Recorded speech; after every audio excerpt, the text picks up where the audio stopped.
በነገራችን ላይ አስዬ ይባላል ጋዜጠኛ ነውና አዋሳ ለመጀመሪያ ጊዜ በሬዲዮ የቀረብኩበት የልጆች ፕሮግራም ቢቱ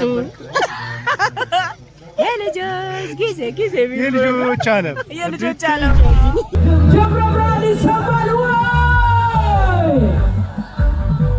አውካን አደረሳችሁ በድጋሚ እያለችን ነው ድርሱ ዳና የምኒልክ የተወለዱበት የምኒልክ የተወለዱበት አንኮበር ፈለቀ ሸዋጣይ ወጣለት አንኮበር ፈለቀ ሸዋጣይ ወጣለት ሸዋጣይ ወጣለት። በዚህ በአንኮበር አጼ ምኒልክ ቤተ መንግስት ውስጥ የተለያዩ በሮች አሉ። እኛ የገባንበት ሚስጥር በር በሚባለው ነው። አሪፍ ጊዜ ልታሳልፉልን የአክብሮት ግብዣችን ነው።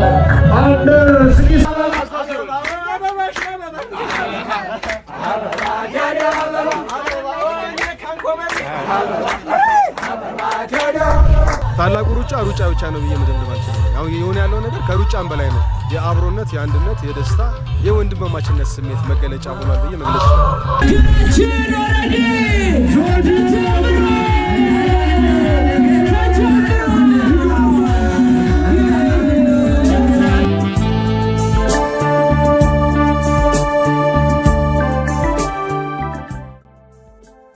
የአጼ ምኒልክ ቤተ መንግስት አሁን የፓላስ ሎጅ በሚል ስያሜ በአንድ ባለሀብት የሎጅ አገልግሎት እየሰጠ ነው ያለው። በውስጡ ያሉ ቅርሶች የወቅቱን የሚያሳዩ ቅርሶች አሉበት እና ቱሪስቶች እንደዚህ አይነት ቦታ ላይ መጥተው የእረፍት ጊዜያቸውን ማሳለፍ ይፈልጋሉ።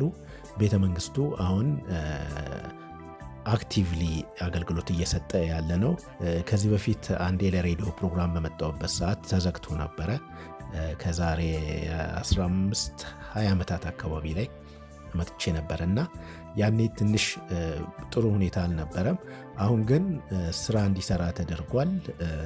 ይሄም የቤተ መንግስት ሎጅ የሚል ስያሜ ተሰጥቶት አገልግሎት እየሰጠ ነው ያለው። ቤቱን በጥሩ ሁኔታ ላይ ነው ያለው። ይህም አንድ ለቱሪዝሙ መነቃቃት የራሱ አስተዋጽኦ አለው ብዬ አስባለሁኝ። እንግዶችም በአግባቡ ተስተናግደው እንዲመለሱ አድርጓልና የአንኮበር ቤተ መንግስት ሎጅ በጣም በሚያምር ቦታ እና ይሄ ስትራቴጂክ የሚባል ቦታ ላይ ነው ያለው። በጣም ብዙ አካባቢዎችን እዛ ቤተ መንግስቱ ላይ ሆኖ መቃኘት የሚያስችል ነው። እስከ ታች አፋርን እንዲሁም ደግሞ ወደዚህ ወደ አልዩ አምባም መቃኘት የሚያስችል ነው። አሁን የምገኘው በአጼ ምኒልክ ቤተ መንግስት ውስጥ ነው። እዚህ አንኮበር ከተማ የሚገኘው ይህን ቤተ መንግስት ሰርተው ነው እዚህ መንግስታቸውን ያዋቀሩት። እንደሚታወቀው አጼ ምኒልክ ከአንኮበር ተነስተው ወደ አዲስ ዓለም ሄደው ነበር። ግን አዲስ ዓለም መንግስታቸውን አላጸኑም። ከዛ ወደ እንጦጦ ተመልሰው ነው። በእንጦጦ የአጼ ምኒልክ ቤተ መንግስት እዛ አለ።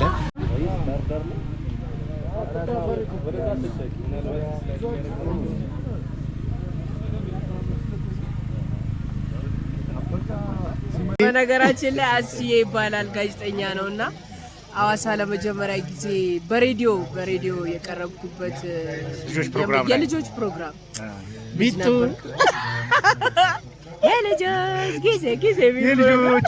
የልጆች ዓለም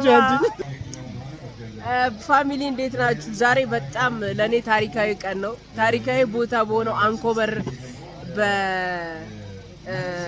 የአጼ ምኒልክ ቤተ መንግስት ላይ ነው የምንገኘው። ምሳ በልተን በቃ ብሩንዶ የሚባል ቁርጥ ነው ይበላል አይደል? ጠላው ነበር፣ ጠጁ ነበረ፣ በጣም ደስ ይላል።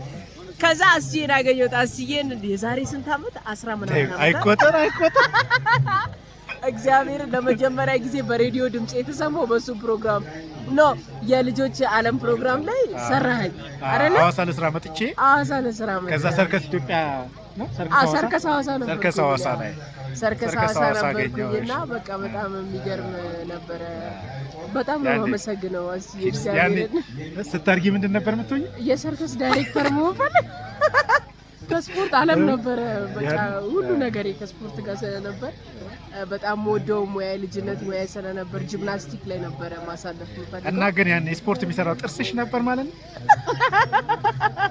ይገለባበጥ ነበር። እንዲያውን የሳቋ ንግስት ነሽ።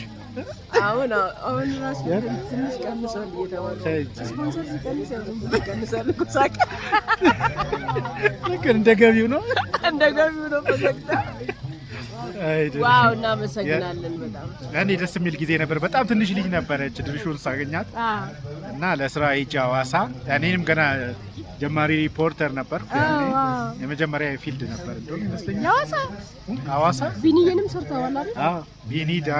ቢኒ ዳና እንደውም ከኢትዮጵያ ሬዲዮ ከለቀቁ በኋላ በግል ሬዲዮ ፕሮግራም ስሰራ ለጣቢያው ሳምፕል ፕሮግራም አምጣ ስባል ቢኒን ነው ኢንተርቪው ያደርግ ሳምፕል ፕሮግራም ያበደ ሰርተ ከዛ ስንት 4-5 ይሆናል የሄደው ይደገም እያሉ ያ የቢኒ ጨዋታ ታውቂያለሽ አይደል? እና አንዴ ስለ ፓርክ ሰራ ነበርና ከዛ ቢኒዬ ፓርክ አይተሃል ወይ? የትኛውን ብሔራዊ ፓርክ አይተሃል ስል አስቼ እኔ ብሔራዊ ፓርክ ሳይሆን ብሔራዊ ቡድን ነው ያለ ውስጥ እና ቢኒዬ ባለህበት Thank you so much. Ciao. Family.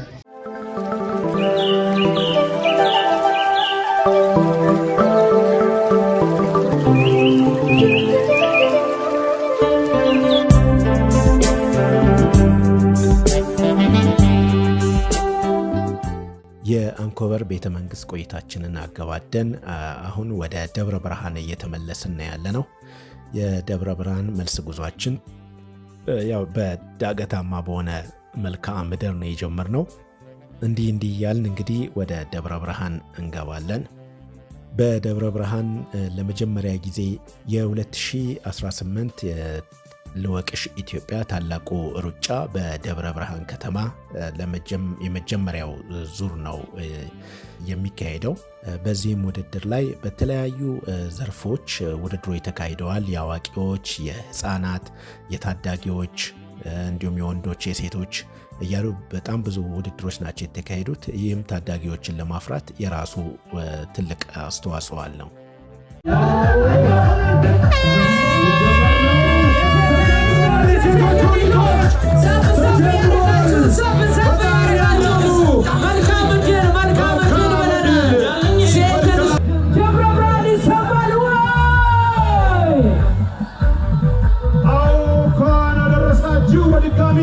እያለችን ነው ድርሹ ዳና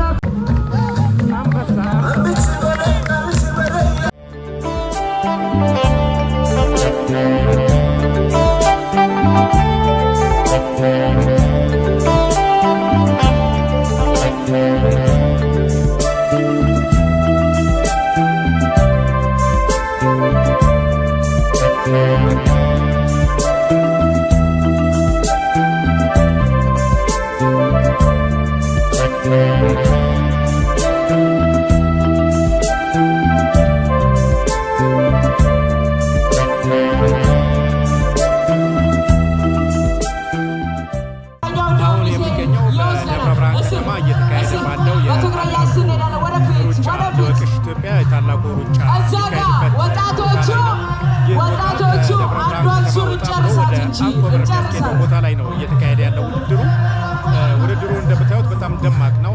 ዘንድሮ በልወቅሽ ኢትዮጵያ ታላቁ ሩጫ በ6 ከተሞች ነው የሚካሄደው። አምና በ4 ከተሞች ነበር የተካሄደው። ይህን ውድድር የመጀመሪያው የማስጀመሪያ ፕሮግራም በአንኮበር ደብረ ብርሃን ከተማ ነው እየተካሄደ ያለው። ትናንትና በአንኮበር ጉብኝት ተካሂዷል። ዛሬ ደግሞ ደብረ ብርሃን ከተማ እዚህ አንኮበር መውጫው ላይ የተለያዩ ዘርፎች ታላቁ ሩጫ የልወቅሽ ኢትዮጵያ ታላቁ ሩጫ እየተካሄደ ነው ያለው። ውድድሩ ምን እንደሚመስል አብረን እናያለን።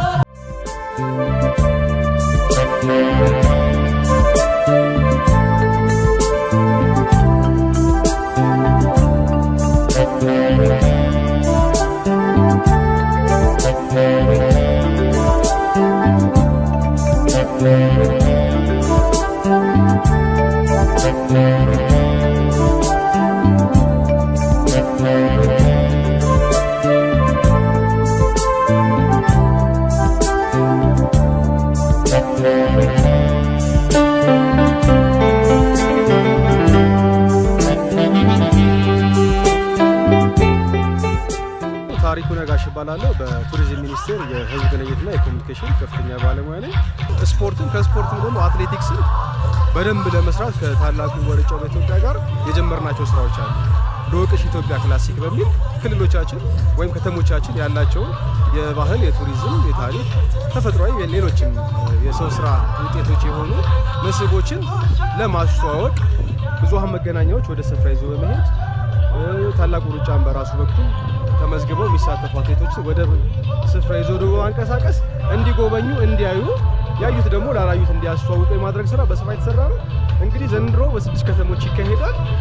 አሁን ዛሬ ከአንኮበር እስከ ሀረር በሚል በደብረ ብርሃን ጀምረናል። ትናንት የመጣነው ደብረ ብርሃን ጥር 2 ቀን ደብረ ብርሃንና አካባቢ ካሉ በኢትዮጵያ የምስረታ ታሪክ ውስጥ ትልቅ ስፍራ ያለው የአጼ ሚኒሊክ ቤተመንግስትን ከደብረ ብርሃን በ39 ኪሎ ሜትር ላይ ወደዛ ሄደን እሱን ተመልክተናል። የሚገርም ደማቅ አቀባበል ነበረ።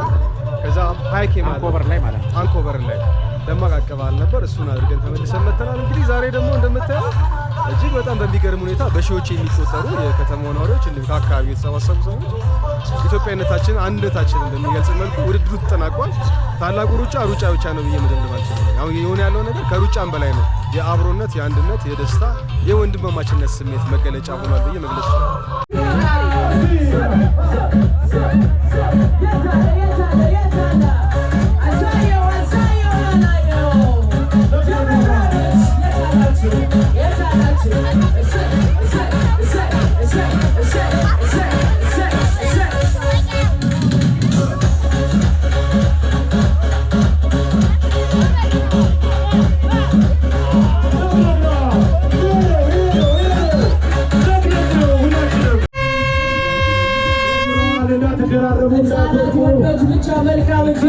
እንዳትደራረቡ። ችግር ካለ ዶክተር አለ፣ ችግር ካለ ዶክተር አለ። አይዞን አይዞን አይዞን ልጆች ልጆችዬ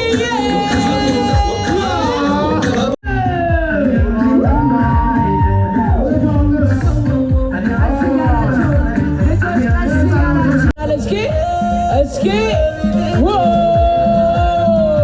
የታዳጊ ወንዶች ገብተዋል። ይህ በመላ ዓለም የሚሰራጭ ታላቅ ሩጫ ነው። እንኳን ደስ አላችሁ። ሳለን ኢትዮጵያ ትቅደም። እንኳን ደስ አለን።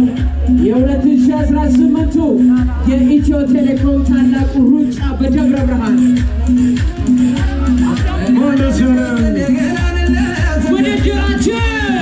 ውድድራችን ኦልሬዲ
ጨርሱ፣ ሩጫችሁን ጨርሱ። ይቻላል።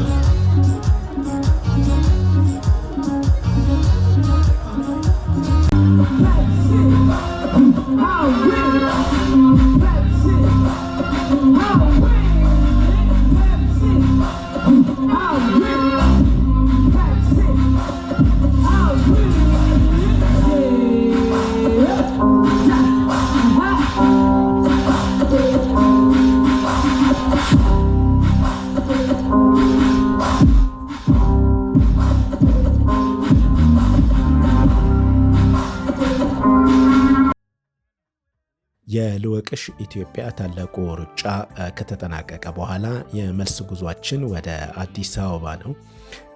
ወደ አዲስ አበባ እንግዲህ ስንመለስ ያው ደብረ ብርሃን መተን ሳንይዝ የማንሄደው ነገር አለ። ይኸውም የደብረ ብርሃን አረቄ ነው። ደብረ ብርሃን እንግዲህ በባህላዊ መጠጥ በጣም ትታወቃለች። ምሳ መብላት ነበረብንና ምሳችንንም በላን። ምሳችንን ከበላን በኋላ አንዳንድ መለኪያ ፉት ማለት ያው አስፈላጊ ነው ለጤና። በነገራችን ላይ የአበሻ አረቄ አንዱ የኢትዮጵያ ባህላዊ መጠጥ ነው። ይህም ከጤና አንጻርም በጣም ጠቃሚ መጠጥ ነው። ግን መጠን ይፈልጋል። ሁሉም ነገር ልክ ሲኖረው ነው ጤናማ የሚሆነው እና የአበሻ አረቄ እኔ በግሌ ለጤንነት ከሚጠጡት ውስጥ አንዱ ነኝ።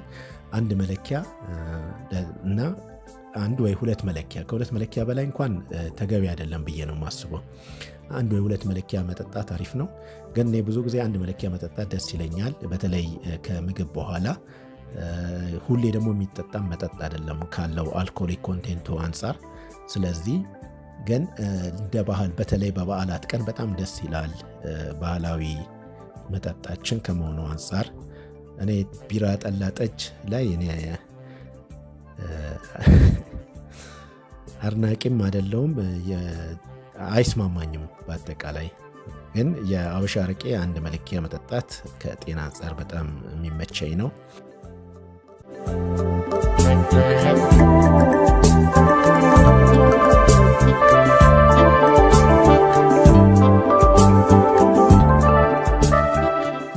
እንግዲህ የልወቅሽ ኢትዮጵያ ታላቁ ሩጫ የመጀመሪያው ዙር ጉብኝታችን እና ቅኝታችን ይህን ይመስላል። አሁን ወደ አዲስ አበባ የመልስ ጉዞ አድርገናል።